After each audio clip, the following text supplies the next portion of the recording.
The Littlest Christmas Tree by R.A. Herman, illustrated by Jacqueline Rogers.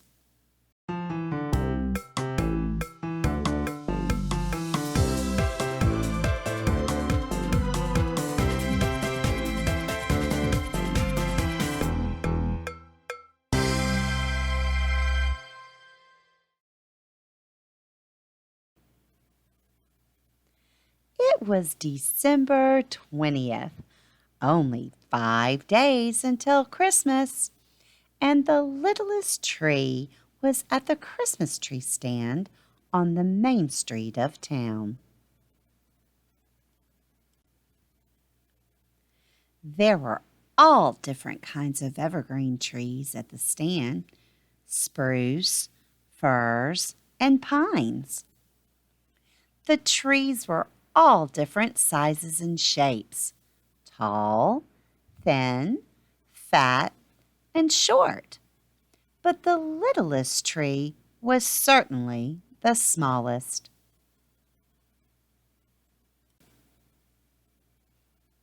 The littlest tree had a big wish. I wish that someone would take me home this Christmas and make me beautiful with decorations. Then everyone would gather around me to sing my favorite Christmas carol. Oh, Christmas tree, how lovely are thy branches. I can't wait to be a Christmas tree.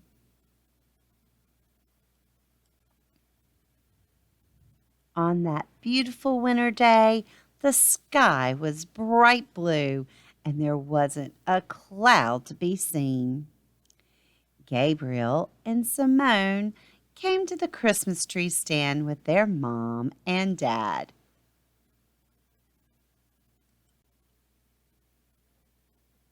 "Oh, I want this one!" cried Gabriel, running right up to the biggest fir tree.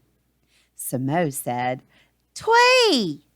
"See," said Gabriel, "Simone wants this one too." "Oh, no," said Mom. "This one is too tall. We would need to put a hole in our ceiling for it to fit in our house."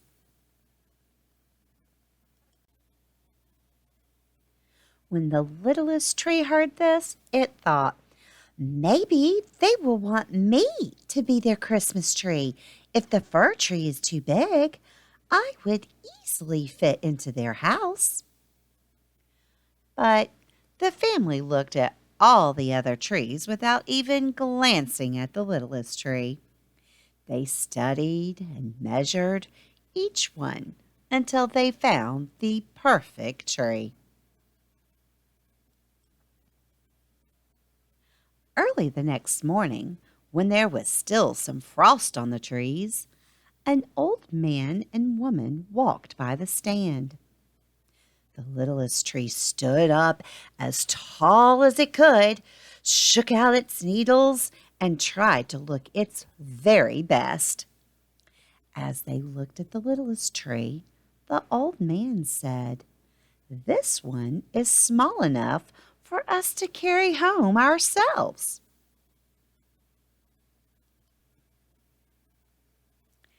"Isn't it sweet?" said the old woman. But just then they noticed the biggest tree standing up tall and said, "What a beautiful tree! This tree must be older than you and me combined."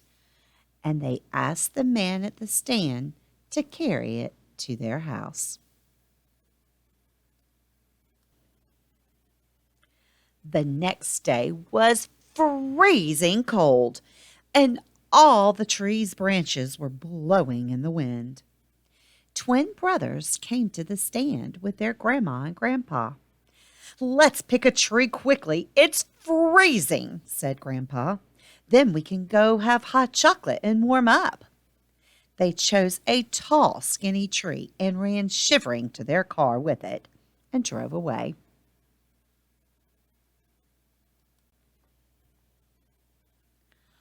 All the next day, people came to the stand to find their perfect Christmas trees. Many people looked at the littlest tree and said that it was cute, but no one took it home. Finally, Christmas Eve arrived. The littlest tree thought, "Oh dear, tomorrow is Christmas and I so want to be a Christmas tree. If no one chooses me today, then my wish will never come true." The littlest tree opened its branches as wide as possible and tried hard to be seen.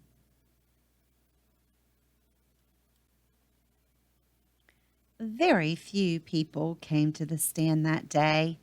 Most people were home baking cookies, wrapping presents, and decorating their Christmas trees. The littlest tree tried singing to cheer itself up. On the first day of Christmas, my true love gave to me a partridge in a pear tree. I'm not a pear tree, and I'm not a Christmas tree yet either.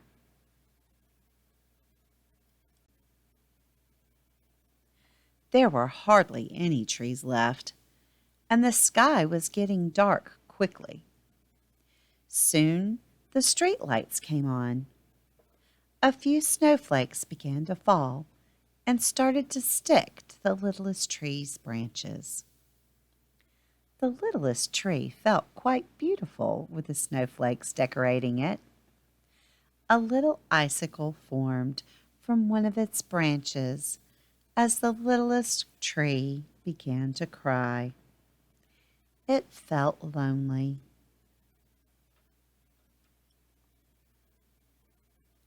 The man was getting ready to close up the stand for the night.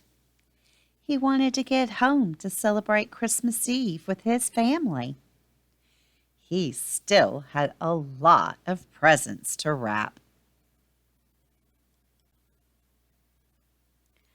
As he was leaving, he glanced at the littlest tree. He picked it up and put it under his arm. "Where is he taking me?" the littlest tree wondered. They walked for what seemed like forever, and then suddenly stopped. The man carried the littlest tree inside, where it was warm and smelled of yummy things.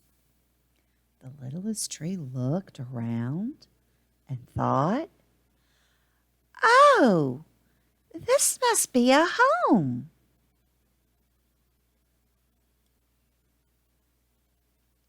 A little boy and woman ran up to the man and kissed him.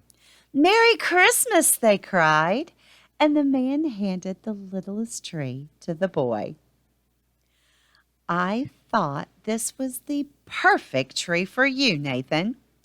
You can put it in your room and have your very own Christmas tree."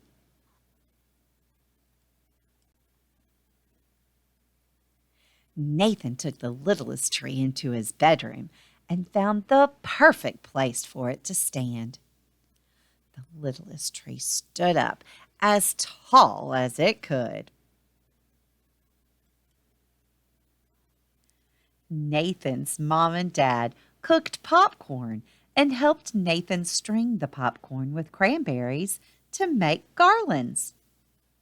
They cut out snowflakes and stars from white paper. Then they made a big star from silver foil for the topmost branch.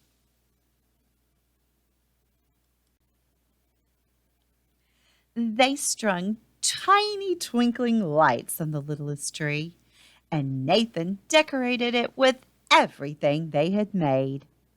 He even put presents under the tree. The littlest tree was so excited. It felt 10 feet tall.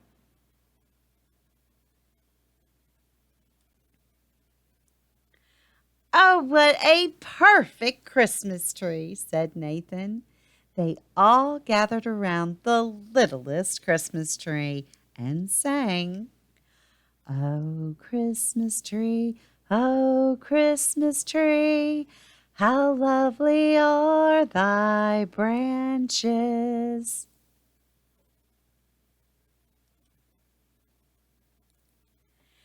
I am now a Christmas tree, thought the littlest tree.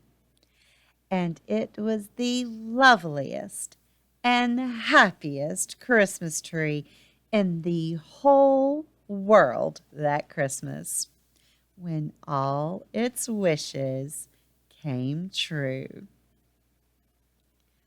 The end.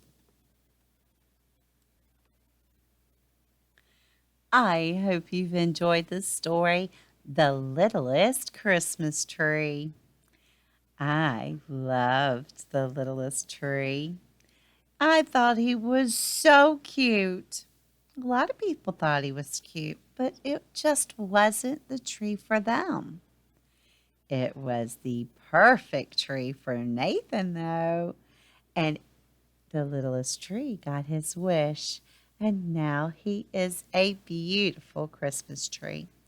But Grandma was sad when he was sitting there all alone, and he looked so pretty with the snowflakes. Did that make you sad too? I was very sad. Grandma thought he was going to have to stay there all by himself. Did you think he was going to have to stay there by himself, or did you know he was going to find the perfect person and be a Christmas tree? Now, click that thumbs up button so Grandma knows how much you like this story. And I hope you have a very Merry Christmas and find the perfect tree for you. Make sure you come back for more stories. Bye, Grandma.